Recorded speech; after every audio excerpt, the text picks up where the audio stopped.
At our family's annual Christmas dinner, my older brother stood up with his wine glass and declared, "Marcus, you're the only disappointment in this family. The rest of us built something meaningful." Everyone laughed. I sat there silent, but I'd already made my choice. 3 days later, they lost everything. No mansion, no trust fund, no family business. That night, my mother called me in tears.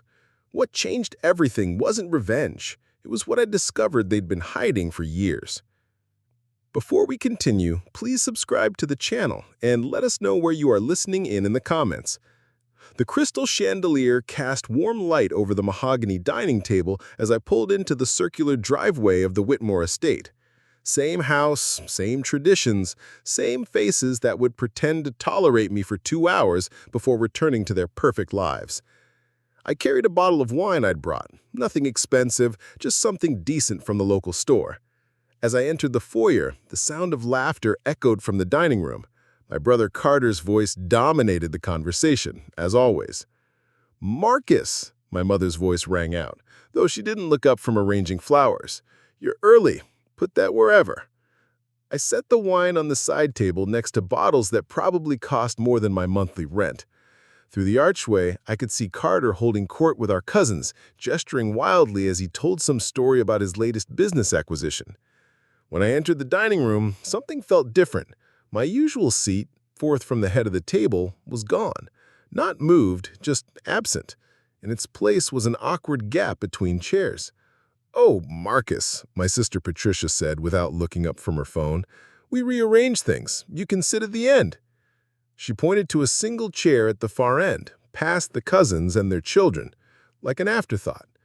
I nodded politely and took my place. Dinner conversation flowed around me like I was invisible. New investments, vacation homes, private school applications for the grandchildren.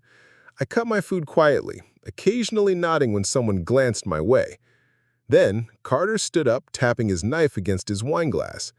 Before dessert, he announced with that practiced smile he'd perfected in business school, "I want to toast the real achievers in this family, those who built empires, not those who chase fantasies like they're still in college."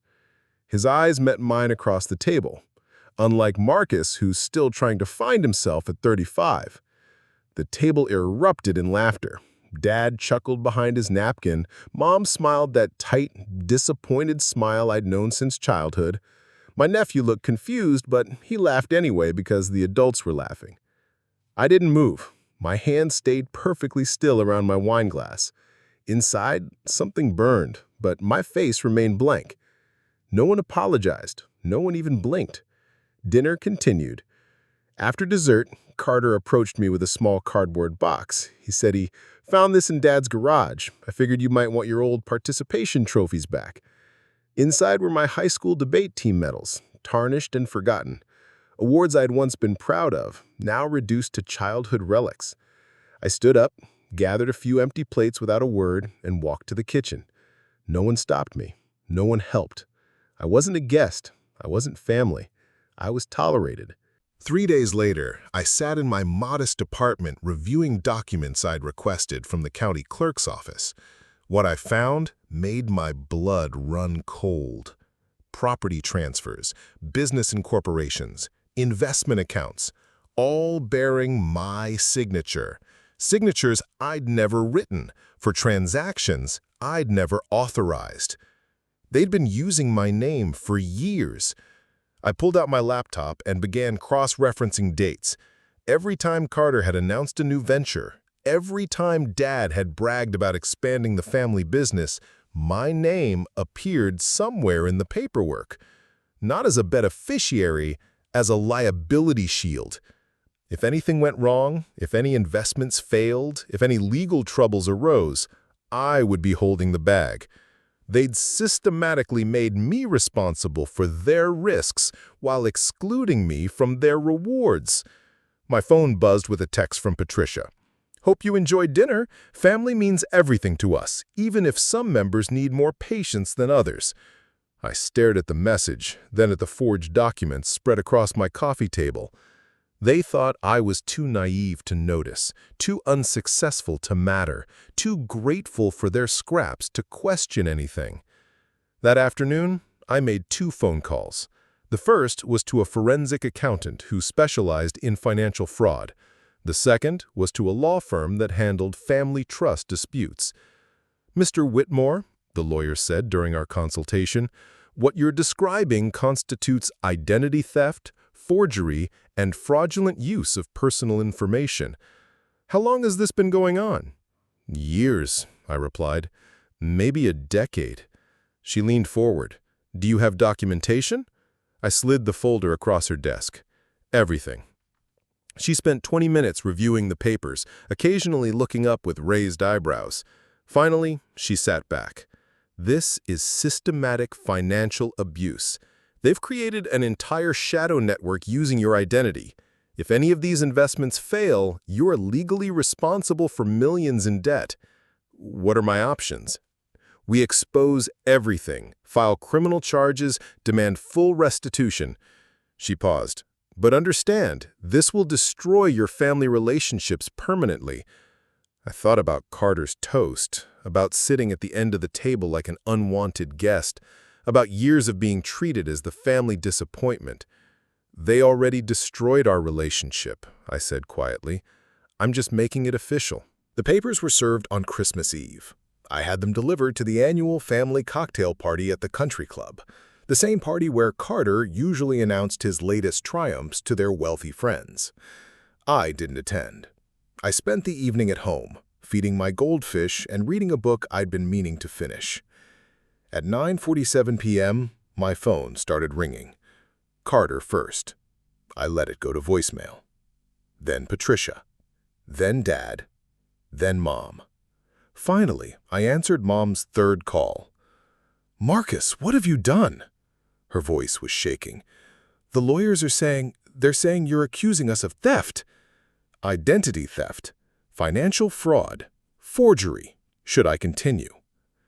"This is family business. We can work this out privately." "Mom, you used my Social Security number to secure loans for Carter's companies. You forged my signature on property deeds. You made me legally responsible for Dad's investment failures." My voice stayed calm, factual. "That's not family business. That's criminal activity." Silence on the other end. "We did it to protect the family assets," she whispered finally. "You did it to protect yourselves and use me as a scapegoat, just like you always have." The next morning, local news picked up the story. "Prominent family business faces fraud allegations." The article was brief but damaging. Carter's investment firm was put under review. Dad's construction company faced immediate audit. By New Year's Day, their assets were frozen pending investigation. I received one final call from Carter. His voice was different, desperate, smaller. "Marcus, please, we can fix this. We can add you to everything legitimately, make you a real partner." "Now I'm worth being a partner?" I asked. "Your family, that has to count for something." "You're right. Family should count for something. That's why what you did hurts so much." 6 months later, the forensic investigation concluded. The Whitmore family business empire collapsed under the weight of fraudulent practices, tax evasion, and identity theft. Carter's investment firm was dissolved. Dad's construction company went bankrupt. The house, the estate where I'd sat at the end of the table, was sold to pay legal fees. I didn't take their money. I didn't want their assets. I just wanted my name back, clean and clear of their schemes. But I did do one thing with the settlement I received. I started a foundation, the Whitmore Truth Initiative, designed to help families torn apart by financial abuse and manipulation. Our first case was a young woman whose parents had destroyed her credit rating by opening accounts in her name. Our second was an elderly man whose children had forged his signature to sell his property. People who'd been erased by the ones who were supposed to love them most. On the first anniversary of that Christmas dinner, I received a handwritten note from Mom. It said, "I'm sorry. We were wrong. You deserved better." I kept the note, but I didn't respond. Some apologies come too late to rebuild bridges, but they're not too late to find peace. The family that had spent decades making me feel worthless had lost everything they'd built on lies, and I had finally built something real, something honest, something mine. Sometimes, the best revenge isn't destroying your enemies. It's proving they were wrong about you all along. Have you ever been underestimated by people who should have supported you? How did you prove your worth when others refused to see it? If stories of overcoming family betrayal and building something better inspire you, subscribe to Hidden Hearth for more tales of resilience and justice. Like this video and share your thoughts about standing up to family manipulation in the comments below.